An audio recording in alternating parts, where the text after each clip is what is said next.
এখন বলবেন যে হুজুর আপনার ছাদ ভিজে গিয়েছে, এটা কোথা থেকে পাইলেন? এই হাদিস থেকেই পাইলাম যে ছাদ ভিজে গিয়েছে এবং আল্লাহ নবী সাল্লাল্লাহু আলাইহি রাবি বলেন, বর্ণনাকারী বলেন যে আমি নবীজিকে দেখলাম যে তিনি পানি এবং মাটি এর মাঝে সেজদা করতেছেন, অর্থাৎ কাদার ভিতরে তিনি আল্লাহ রাসূল সাল্লাল্লাহু আলাইহি ওয়াসাল্লাম কাদার ভিতরে সেজদা করলেন।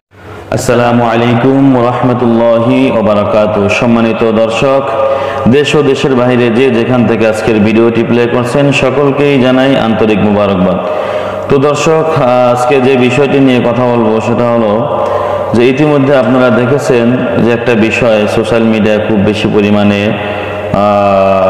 ভাইরাল হয়েছে। সে বিষয়টা হচ্ছে গতকালকে যে সিরাত সম্মেলন ছিল, সিরাত মাহফিল, সেখানে সেটা অবশ্যই জামাত ইসলামের পক্ষ থেকে সেটার আয়োজক ছিলেন জামাত ইসলামের লোকজন, এবং সেখানে যে জামাত হয়েছে,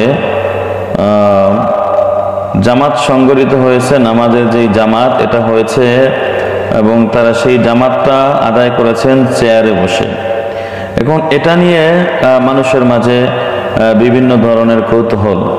তো দর্শক, এখন কথা হলো যে চেয়ারে নামাজ পড়ার বৈধতা কতটুকু। দেখেন, দারুল উলুম দেওবন্দের ফতোয়া কিন্তু সম্পূর্ণভাবে চেয়ারে নামাজ পড়া কোনোভাবেই বৈধ না, জায়েজ নাই।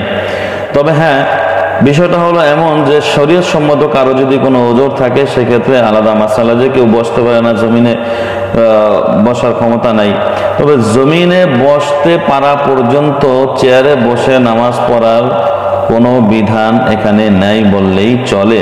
এখন পানি থাকুক কিংবা অন্য কিছু সেটা হলো ভিন্ন বিষয়, কিন্তু পানির ভিতরে যে আপনি চেয়ারে বসে নামাজ পড়বেন এটা তো আপনাকে অনুমতি দেয় নাই। আপনি দাঁড়িয়ে নামাজ পড়েন, বসে নামাজ পড়েন, ওখানে বসে যান, কিন্তু চেয়ারে বসে নামাজ পড়েন এটা তো বিধান না।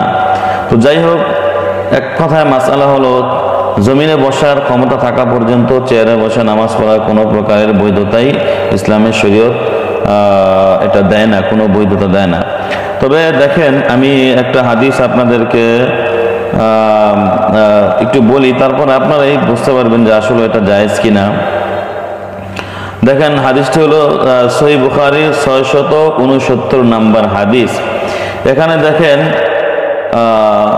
সাহাবায়ে কেরাম নামাজরত অবস্থা ছিলেন। হাদিসের ভিতরে বলা হয়েছে যে সাহাবায়ে কেরাম নবী সহ নবীজি সহ সাহাবায়ে কেরাম নামাজরত অবস্থা ছিলেন।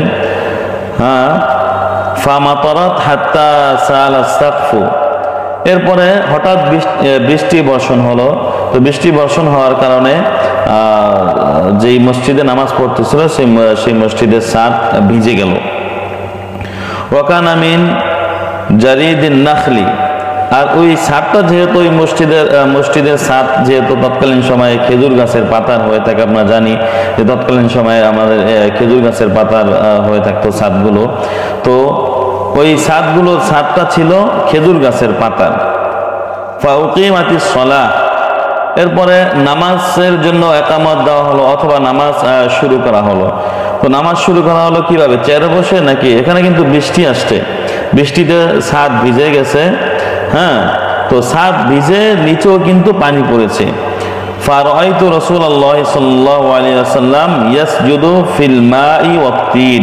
দেখেন, এখন বলবেন যে হুজুর আপনার ছাদ ভিজে গিয়েছে, এটা কোথা থেকে পাইলেন? এই হাদিস থেকেই পাইলাম যে ছাদ ভিজে গিয়েছে, এবং আল্লাহ নবী সাল্লাল্লাহু আলাইহি রাবি বলেন, বর্ণনাকারী বলেন যে আমি নবীজিকে দেখলাম যে তিনি পানি এবং মাটি এর মাঝে সেজদা করতেছেন, অর্থাৎ কাদার ভিতরে তিনি আল্লাহ রাসূল সাল্লাল্লাহু আলাইহি ওয়াসাল্লাম কাদার ভিতরে সেজদা করলেন। দেখেন, এখানে কিন্তু বসে নামাজ পড়তে পারতেন, চেয়ারে বসে নামাজ পড়তে পারতেন, কিন্তু সেটা আল্লাহ রাসূল করেন নাই, বরং পানি এবং মাটি উভয়ের মাঝখানে তথা কাদার ভিতরে আল্লাহ রাসূল নামাজ আদায় করলেন।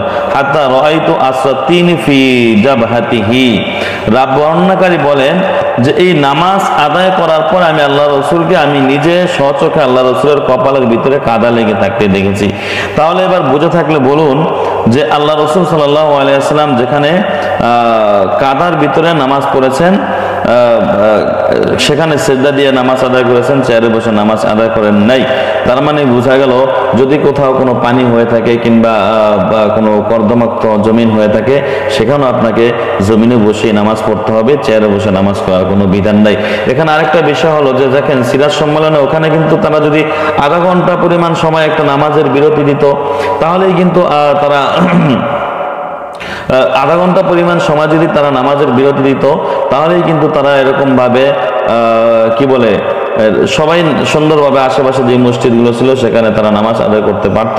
কিন্তু সেই সময়টুকু তাদেরকে দেওয়া হয়নি। আল্লাহই ভালো জানেন তাদের কাছে কি ফরজিয়াতের চাইতে সিরাজ সম্মেলনটা বড় হয়ে গেল কিনা। আল্লাহ আমাদেরকে হেফাজত করুন।